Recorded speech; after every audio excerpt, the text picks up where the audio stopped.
As an observant and religious Jew, I suppose I should ally myself with the Orthodox, but I cannot completely do so.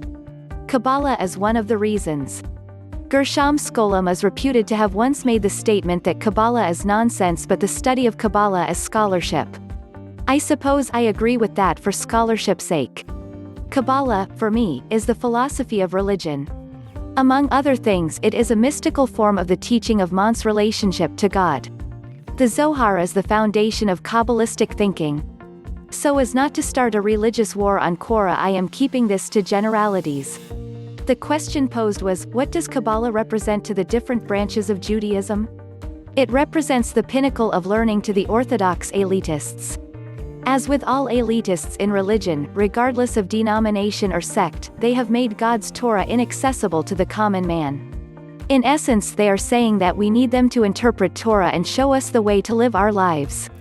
Yet Torah, the beautiful and the wonderful, was given to all of us, not just to the alleged great thinkers and sages. To reform, conservative, etc., it means little. There are always exceptions, but most have no knowledge of Kabbalah. Kabbalah importance as compared to Talmud and other writings should be addressed by scholars. I will stress this, though. Neither Kabbalah, Talmud or any of the other literary machinations of those who consider themselves elite thinkers can displace Torah or relegate it to second or third place. They claim we cannot understand Torah without them. This contradicts God telling us that his Torah is not difficult. Kabbalah and Zohar have accomplished absolutely nothing for Judaism or the world at large. Remember that power corrupts and absolute power corrupts absolutely. The time is long past for a movement to begin to simplify our understanding of Torah instead of complicating it.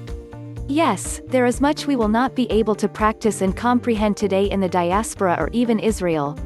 Live with it and move on. We must practice what we definitely know, beginning with the 10 teachings. Commandments. Think what a wonderful world it would be if we only kept these.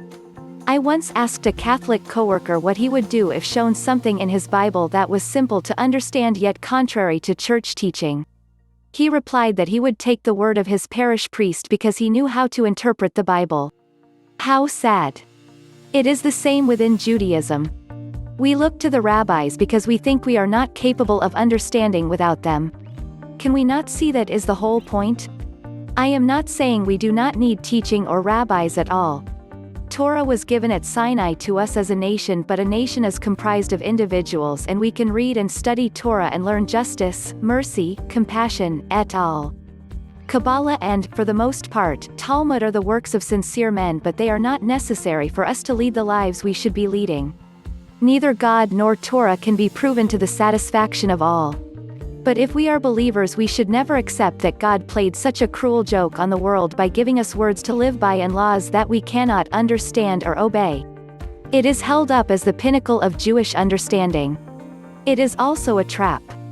For those who are not keeping the commandments as understood by the plain meaning of the Torah and the extensions of the rabbis and the sages, then they should stay away from the mysticism, as it will interfere with their main business, keeping the commandment and straightening out the world tikkun olam.